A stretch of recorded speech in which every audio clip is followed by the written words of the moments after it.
Hi, I'm Brooke, and I'm a coach here at MeetRx. And today I'm going to talk to another coach, Tyler, who's going to share with us his story about the carnivore diet and what it's been like for him.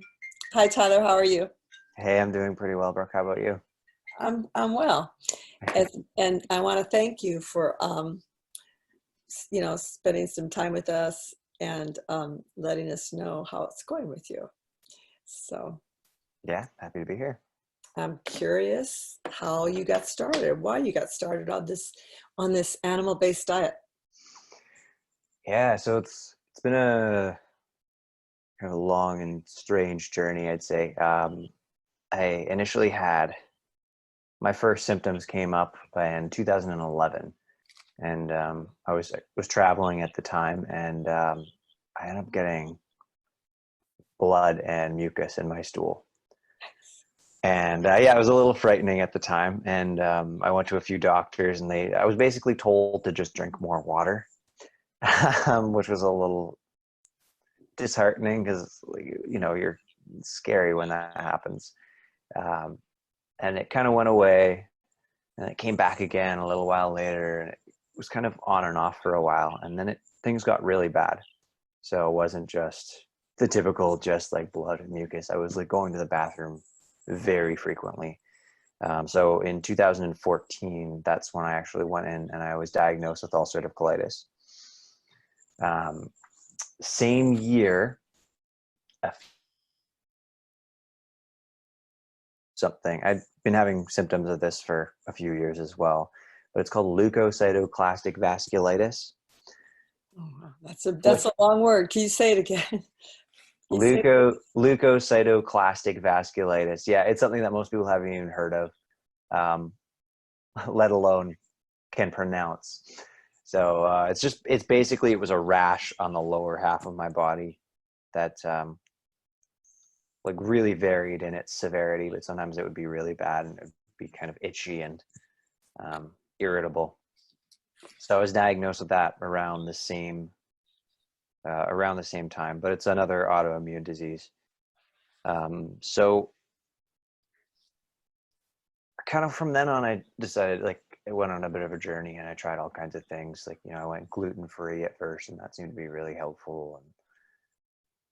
And just ate like what would be considered like a really healthy diet, like a very paleo-ish diet. And things got a lot better, much, much better. But then they got worse again. And it got to a point where there were a couple things that happened that were kind of the trigger moments. First of all, my colitis came back, and I was just in so much pain in my stomach. I ended up getting I was put on some form of oxys for the pain because it was so bad, and I Oh, couldn't sleep. so you had to use painkillers. Yeah, it was the only way I could sleep. Tyler, excuse me, can you turn your light up just a little bit more? Yeah, thank you. Yeah. There we go. Okay, Yeah. better. Okay. So yeah, I was prescribed these oxys for the pain. It was the only thing that would allow me to sleep. And then the other thing is that my rash got so bad that my joints started to hurt. Wow. And I'd always been asked in relation to the rash, do your joints ever hurt? Do you ever get joint pain? And I said, no, not really. It's never been a problem. But it got so bad that, like, I was working at the time and I was having a hard time standing. So it was at that time I'd heard Sean Baker on Joe Rogan's podcast. I was quite a fan of Jordan Peterson, so I heard about Michaela Peterson through him. And, like, I kind of thought, when I first heard Sean Baker, I was like, well, that's really interesting. But it didn't really cross my mind to try it. It was like one of those things, like, yeah, maybe one day I'll give it a go and see how it is. But it wasn't until I really got into Michaela Peterson's story that I decided to try it. And day one of that diet, my pain went away in my stomach, and my rash started to get better. And I remember I tried it for 3 days at first, because I had friends visiting, and like we wanted to go on like an eating tour around Toronto where I lived at the time. So I did it for 3 days, and I had an interview on day 2, and I felt like I was high, like good in a good way. Like I was on a high, and I just nailed this interview, and I got the job, and everything was great. But just like my mental clarity was so good. And so I did it for the 3 days, and then went back to eating somewhat normally again. And then she's just like, no, I have to keep doing this. And yeah, so kept going, and it's been almost 2 years now. And yeah, my symptoms have been a lot better. That's great. It's great how fast it is for some people. It was for me like that too. It was shocking. Was not expecting that. But yeah, it was amazing. It's hard to like, once you feel that good, it's hard to go back. Yeah. And meat is so misaligned, it's so malaligned. And so you're kind of expecting there's still going to be some terrible thing when you eat all this meat. And then it's like, oh, that was easy. Yeah, I had no problems with it. I was super So, happy. the pain went away right away for Mm-hmm. you. And were you still on painkillers then when you started? No, I wasn't right when I started. So it kind of It kind of, flares up and goes down kind of thing, yeah, colitis? so the pain was not a constant thing. Yeah, I should clarify that. It wasn't a constant thing. It would happen from time to time. Um, and it had just started to come back. And that's when I kind of decided, okay, like know I don't want to deal with this again. I don't want to be put on like heavy painkillers just so I can sleep at night and, function at my job. So Yes. that's when I decided to, I was like, what do I have to lose? So Yeah, being on painkillers is scary for all kinds of other reasons. absolutely, yeah. So when you started the carnivore diet, were you just eating like Michaela, beef and salt and water? No, I was really lenient about it actually. So I was still eating eggs, chicken, beef, pork. I even had I would even cook my eggs in olive oil and use like some herbs. Yeah, I know, big no-no in the carnivore community, but hey, it worked, right? It really, like, that's how I started. And, I don't think you necessarily had to start perfectly. It's better to just start. So I did that, and it really worked for me. Now I'm not doing olive oil anymore at all. Olives don't really agree with me, but it was a hell of a good start, and it was a good change. And Yeah, and I yeah. think sometimes it's easier for just a slow transition. Yeah. Yeah, absolutely. Like coffee as well is a big one. A lot of people don't want to give up their coffee, and I didn't give up my coffee at first, but I've had to do that since. So, So I'm curious about the coffee. So what in particular were the differences for you when you gave up coffee? Besides, the caffeine. the caffeine didn't seem to be a problem. Um, it was really just my digestion. Uh-huh. So it really causes a lot of urgency in me, and really loose stool. If I'm not, like, sometimes I can tolerate it from time to time, but I'm not really much of a one for moderation. I'm kind of like all or nothing. I can't just buy a bag of coffee beans and then be like, I'm just going to drink it once a week. It doesn't work for me like that. So I just decided I need to cut this out. So And there's a double whammy with coffee, I think, because mhm. not only do people drink it, and I drink it often, um, occasionally, but when they drink it, they drink it daily usually, and they drink it the first thing in the morning or the first thing they have in their body, so they break fast with it. So Mhm. really, it ends up being put in a really high prominent place in someone's diet. Yeah, no, it does. It's definitely not just the joy of having a cup of coffee, but it's like that habit of like getting up in the morning and having that hot drink. So Sure. now if I'm feeling like I need that hot drink, I just have like what was it? The collagen, like the powdered collagen. Oh, nice. In And hot I just water. make like I just yeah, just add some hot water to that, and it's like a it's like a tea, I guess. Do you put salt in that then? A little bit of salt too, yeah. Sometimes I'll add a little bit of honey, but So what exactly are you eating then now? Do you, for instance, let me just ask, are you eating dairy?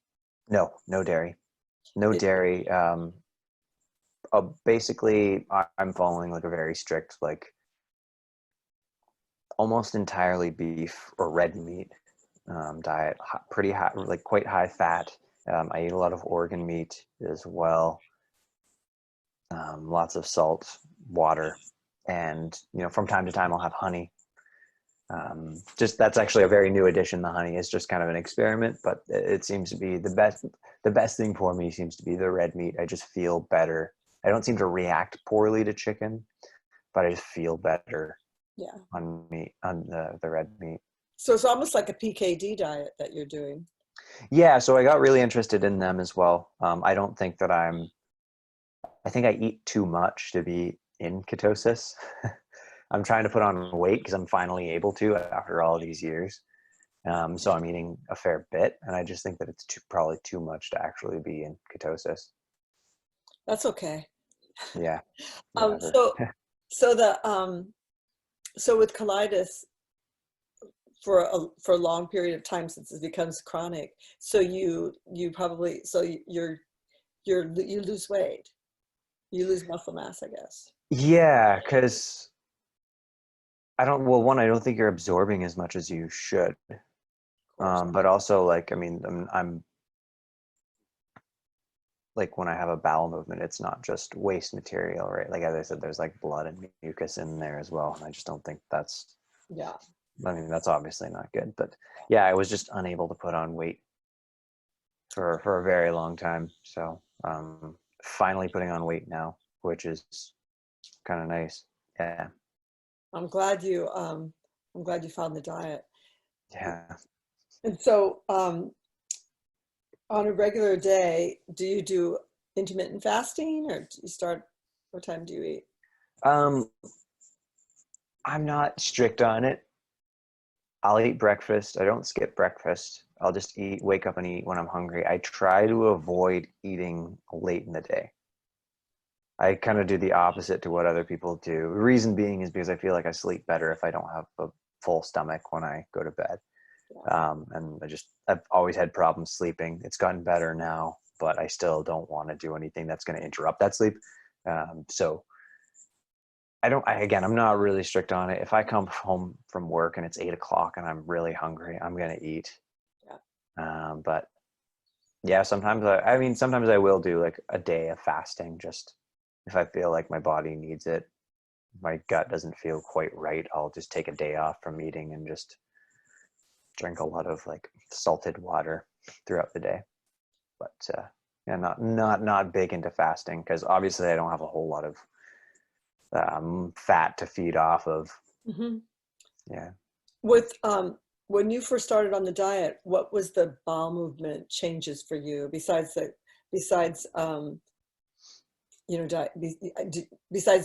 not having loose stools anymore? Was there any other changes for? Well, I definitely had a lot of loose stools during the transition period. It was like You three did. weeks of nothing but loose stools, and then another 3 weeks of kind of a little bit of both. But then after that 6 week period, it became like the best that I haven't had in years. Well, let me just ask, during that transition at the very beginning, when you were having those 3 weeks of really loose stools, were you worried that maybe, gosh, maybe this isn't helping, or maybe this is irritating it, or maybe this is worse? What was your thinking? Um, Honestly, I felt so good, like mentally, like just my mental clarity was like, and my energy levels were so much higher that I kind of just decided to go with it. I was like, well, I mean, I've done some extreme diets in the past to try things out, but so like 2 months, 3 months of trying something is not going to be hard for me. So I was just like, I just need to stick with it and see how it goes. And yeah, I was just kind of hooked on the almost like mental high that I had and the energy highs I had. So yeah, I just went with it, and I'd heard that there was that transition period where it was Yeah, kind of difficult. Yeah, I think it's not uncommon. No, doesn't sound like it. I mean, Joe Rogan made that kind of famous, didn't he? Yeah. Yeah, that's true. But then did the blood in the stools change right away, or was that still showing up a little bit at I first? honestly, I don't think I was having any of those symptoms Right. at that point in time. It was mostly like the pain in my stomach. So I was clearly having something going on, but that particular symptom wasn't present at the time. And I mean, to be clear, like my colitis is definitely still there. Like I do still have symptoms from time to time, but they are just so much better. So is colitis, do you think colitis is a lifelong possibility and then you manage it and maybe it'll slowly go away? What's your thoughts on that? Well, that's what the doctors will tell you, that it's like something that you deal with for the rest of your life. I'm I'm skeptical of that, and I'm also really stubborn because I've heard so many people who have stories of just getting rid of it entirely, and I'm just thinking, well, if they've done it, I'm gonna figure out a way to do it as well.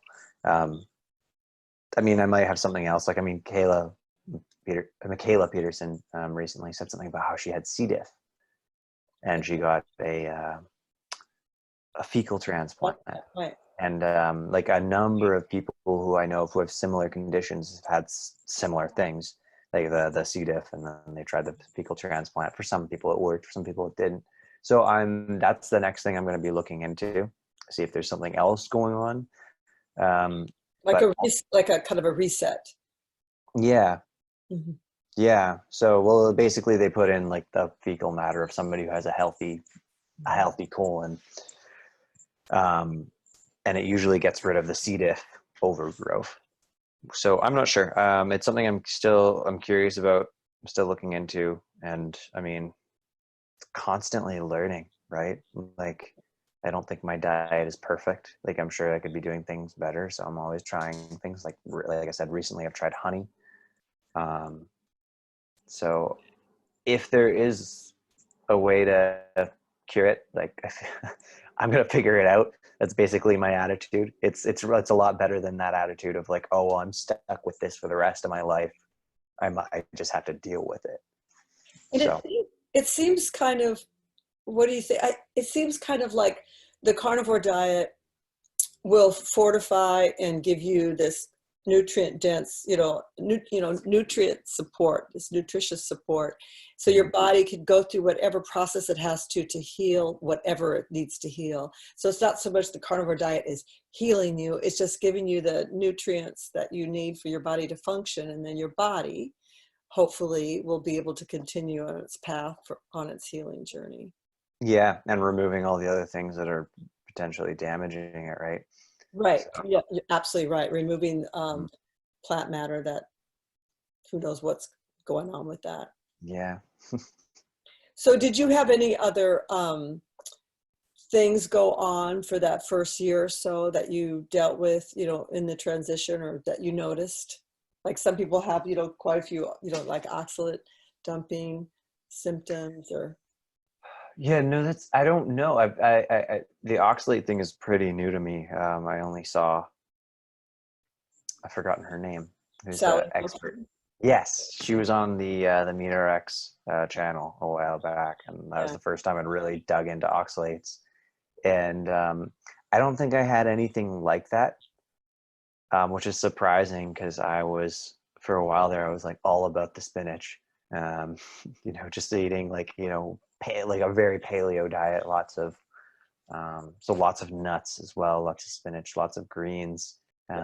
Not a lot of meat, to be honest. It was mostly because it's expensive. Like eating, like no, I don't think the carnivore diet is as expensive as eating paleo, because like paleo, you're eating like all these leafy greens that are organic, and there's not a lot of fuel in them, so you're just not. It doesn't satisfy you.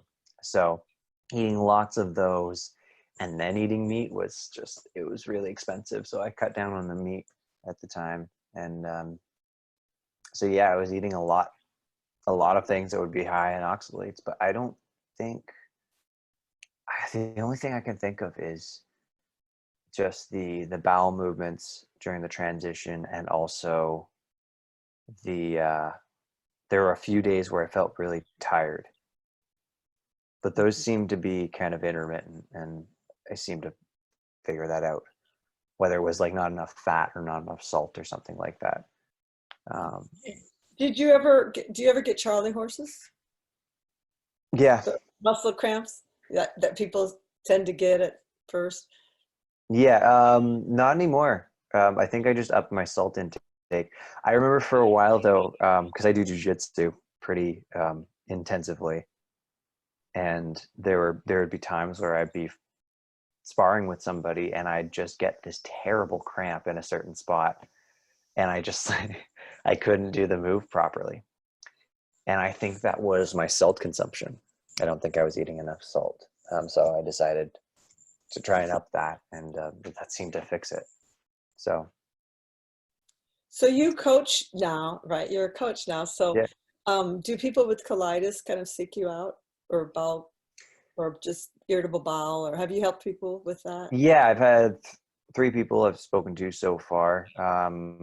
One, I think actually two of them said that they specifically booked with me because of like my experience with bowel issues. Yeah. So it's really interesting to see, like, they've got some similar, they don't, neither of them had colitis, but they had some concerns about their bowel movements. So, I mean, it's a weird thing to be an expert in, but, but, if I can help somebody with it, why not? I mean, gut issues are, it's just so common on whatever level. Yeah, absolutely. Yeah. I think a lot of people don't notice or don't realize how bad it is. Until they see that blood. Yeah, exactly. It's like maybe the whole blood and in my stool was really a good thing, because it was like, hey, like there's something wrong here. Yeah. Whereas other people don't have that like warning signs, so they don't really know how bad it is down there. So Yeah.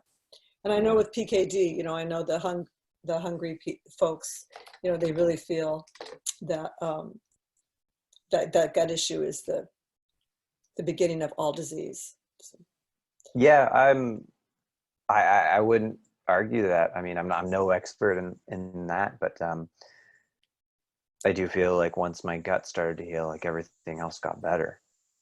yeah. So I could see that being the case. Absolutely.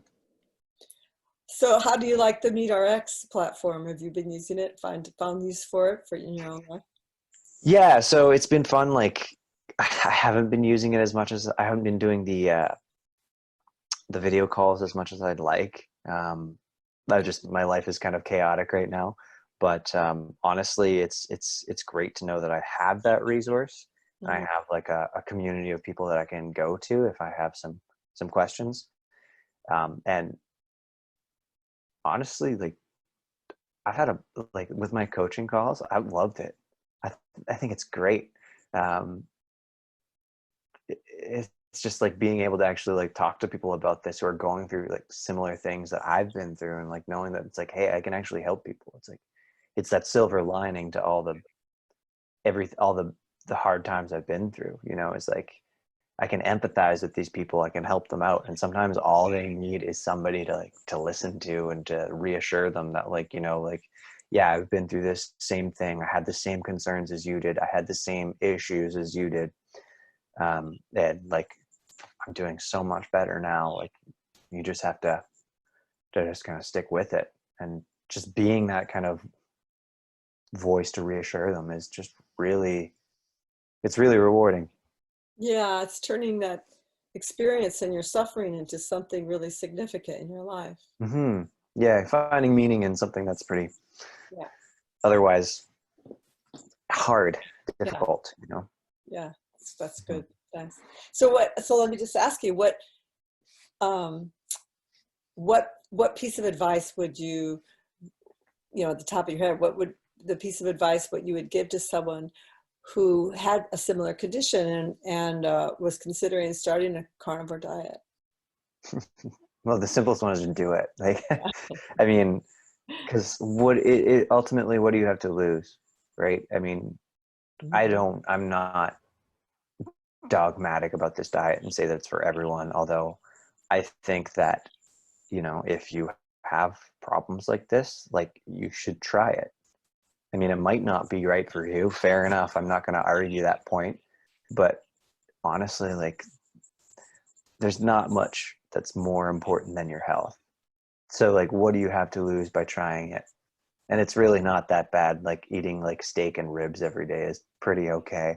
Like, I know it's really such a hardship eating beautiful steak, delicious steak. Right? Yeah, that's Yeah. so funny. Well, thanks a lot. Yeah. Thank I'm you. glad that you stumbled your way into the carnivore diet and Yeah. healing yourself.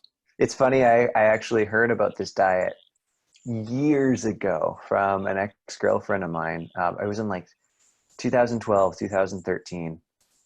And my ex-girlfriend is Finnish. So it was kind of trendy in Finland for a while, I guess. And I laughed at it. I was like, she was telling me about her friend who was doing it, and she was like, it's crazy. And I was like, yeah, that's stupid. How can you not eat vegetables? What's he thinking?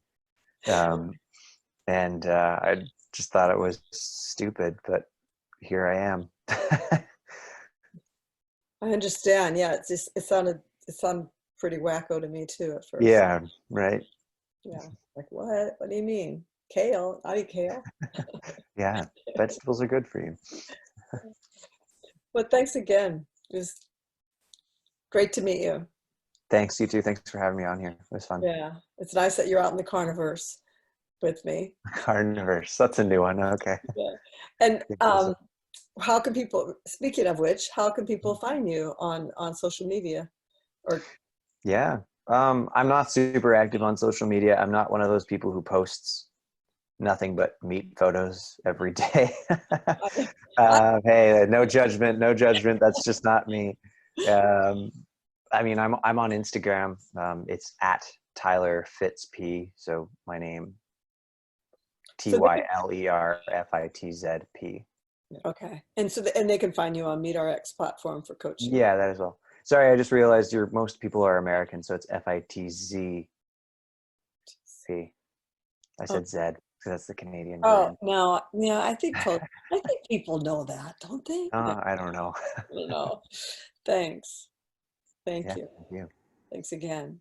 And hope to see you one of these carnivore conventions if we ever get to have another conventions in the day after the days of COVID. Yeah, it would be nice. It'd be nice to meet these other people in person. Yeah. Yeah. Okay, take care and carny on. All right, thanks. You too. Thanks.